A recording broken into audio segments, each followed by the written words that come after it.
बिस्मिल्लाहिर्रहमानिर्रहीम। आज बात करते हैं जो पाकिस्तान में रजिस्टर्ड अफ़गान मुहाजिरीन हैं, तकरीबन 1.4 मिलियन या 14 लाख।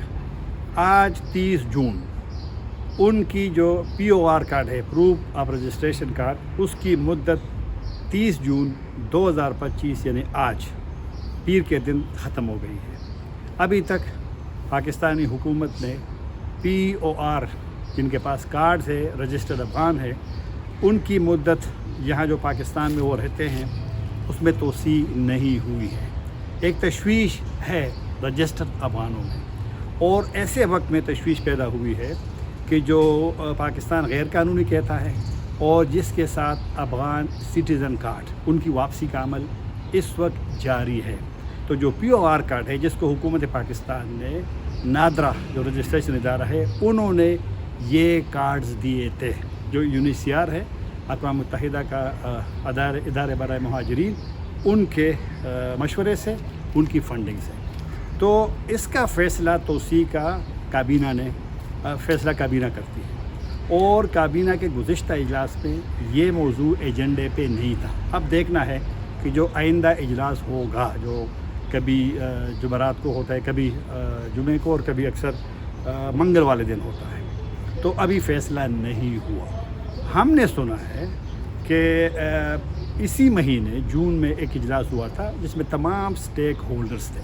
स्टेक होल्डर से मुराद दीगर वजारतों के लोग और सिक्योरिटी इदारों के लोग, सबका एक मौक़िफ़ था कि तोसी दी जाए रजिस्टर्ड अफ़गान को, जिसके पास POR कार्ड्स हैं। 14 लाख, जिस तरह मैंने पहले कहा। फिर कितना देना है, कितनी मुद्दत के लिए तोसी करनी है, POR कार्ड की जो वैलिडिटी है। तो अक्सर का मौक़िफ़ 3 महीने का था, लेकिन कुछ लोगों ने कहा कि 3 महीने कम है, और अगर किसी ने वापस जाना है तो ये जो POR कार्ड वाले वो अफ़गान हैं जो तकरीबन 45 साल से अक्सरियत पाकिस्तान में रिहाइश पजीर है, यहाँ उन्होंने सरमायाकारी की है, यहाँ पर उनके रेस्टोरेंट्स है, होटल्स है, यहाँ पर उनके बच्चे बच्चियाँ पढ़ती हैं, और काफ़ी सारा। और POR कार्ड होल्डर्स के पास कुछ न कुछ यानी उनको फैसिलिटीज़ भी है, मराहत भी है। यानी वो बैंक अकाउंट खोल सकते हैं, वो मोबाइल ले सकते हैं, वो ड्राइविंग लाइसेंस बना सकते हैं, और भी कई चीज़ें। तो जो स्टेक होल्डर्स का फ़ैसला था कि तोसी दी जाए, फ़ैसला काबीना ने करना है। ये बात मैं इसलिए बार बार कह रहा हूँ कि फ़ैसला उन्होंने करना है। 3 महीने पे सब मुत्तफ़िक थे। मैंने सुना है ज़िम्मेदारान से कि जो सिफ़रान वजारत जो रियासतें और सरहदी जो इलाके हैं, उनकी जो वजारत है, उस की तजवीज़ है कि 6 महीने की तोसी की जाए। और गुज़िश्ता साल POR कार्ड वालों के जो मुद्दत थी वैलिडिटी को 1 साल की तोसी दी गई थी, जो आज जब मैं रिकॉर्ड कर रहा हूँ 30 जून को वो ख़त्म हो गई थी। तो बहरहाल अभी देखना है काबीना कब फ़ैसला करती है और क्या फ़ैसला करती है। लेकिन एक तशवीश अफ़गानों में इसलिए है कि पुलिस अब जब इसकी मुद्दत ख़त्म होगी 30 जून वाली, तो किसी को भी वो पकड़ सकती है, ख़ासकर बिलखुसूस इस्लामाबाद रावलपिंडी में। तो एक तशवीश उनमें है। और POR कार्ड का मसला इसलिए थोड़ा सा पाकिस्तान के लिए भी एक अहम है, क्योंकि ये रजिस्टर्ड अफ़गान है, इसमें बैनुल अक़वामी बिरादरी भी उनका एक रोल है।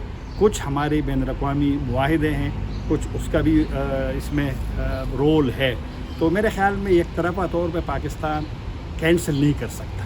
ये हमने ज़िम्मेदारान पाकिस्तानियों से सुना है। अफ़गान हुकूमत का मौक़िफ़ उस पर जाते हैं, और वो आखिरी बात होगी मेरे इस वीडियो का। और अफ़गान हुकूमत का ये पाकिस्तान से मुतालबा रहा है, जब से अफ़गानिस्तान के मुहाजिरीन के बारे में 2023 में जो पॉलिसी आ गई थी कि एक जॉइंट मेकनिज़म हो, मुश्तरका मेकनिज़म हो मुहाजिरीन के हवाले से। पाकिस्तान ने मेरे ख़्याल में वो तजवीज़ नहीं मानी। पहले पाकिस्तान अफ़गानिस्तान UNHCR के मुश्तरका इजलास हुआ करते थे, कभी इस्लामाबाद में, कभी पिंडी में, और फ़ैसले हुआ करते थे। फिर पाकिस्तान में जब पाकिस्तानियों के मुताबिक जो हुकाम है कि सिक्योरिटी इशूज़ की वजह से कुछ फ़ैसले उनको करने पड़े, तो बहरहाल POR कार्ड के हवाले से हमारे कुछ कमिटमेंट। अफ़गान हुकूमत का ये मौक़िफ़ है कि जॉइंट मेकनिज़म हो, ये जो POR कार्ड वाले हैं, क्योंकि उनका ये मौक़िफ़ है कि जो गैर कानूनी पाकिस्तान कहा करता था, तकरीबन 7 लाख वो थे, 8 लाख फिर अफ़गान सिटीज़न कार्ड वाले, और 14 लाख अगर ये भी वापस जाते हैं कम मुद्दत में, तो अफ़गानिस्तान पे एक बहुत बड़ा दबाव और प्रेशर आएगा। तो बार उनका ये मौक़िफ़ है कि बतदरीज अफ़गान मुहाजिरीन पाकिस्तान से चले जाएँ, کیونکہ یہ جو مہاجرین ہیں ان میں زیادہ اکثریت ان لوگوں کی ہے جو تقریباً 45 سال پہلے آئے تھے. ان کی 2 نسلیں یہاں پیدا ہوئی ہیں, 2 نسلیں یہاں پہ وہ جوان ہوئی ہیں. ان کو اس سوسائٹی میں جو ایک انٹیگریٹ کرنا ہے وہ بھی ایک بڑا چیلنج ہے. پھر یہاں بچیاں ان کی پڑھتی ہیں. افغانستان میں تو آپ کو پتہ ہے کہ 6 جماعت سے اوپر ابھی تک لڑکیوں کی تعلیم پہ پابندی ہے. تو بہرحال ان کے لیے بھی ایک چیلنج ہے. اور میرے خیال میں آخری بات کہ مہاجرین کا مسئلہ اس کی بنیاد پہ افغانستان میں پاکستان کے حوالے سے یہ گڈ ول ہے, حسنی نیت ہے. پالیسیوں میں اختلاف کے باوجود افغان اس میزبانی کو, اور ویسے بھی اس میں کوئی شک نہیں ہے کہ میزبانی یہ بھی ایک تاریخ کا حصہ ہے کہ پاکستان نے کی ہے اور افغان اس کو مانتے ہیں. میرے خیال میں یہ انسانی مسئلہ ہے اور اس کو انسانی مسئلے کے طور پہ دیکھا جائے. سیاسی کافی سارے اور معاملات ہیں یہاں بھی سیاست کرنے کے لیے, افغانستان میں بھی سیاست کرنے کے لیے, تو اس کو ایک انسانی بنیاد کے طور پہ دیکھا جائے. اجازت چاہوں گا. اللہ حافظ.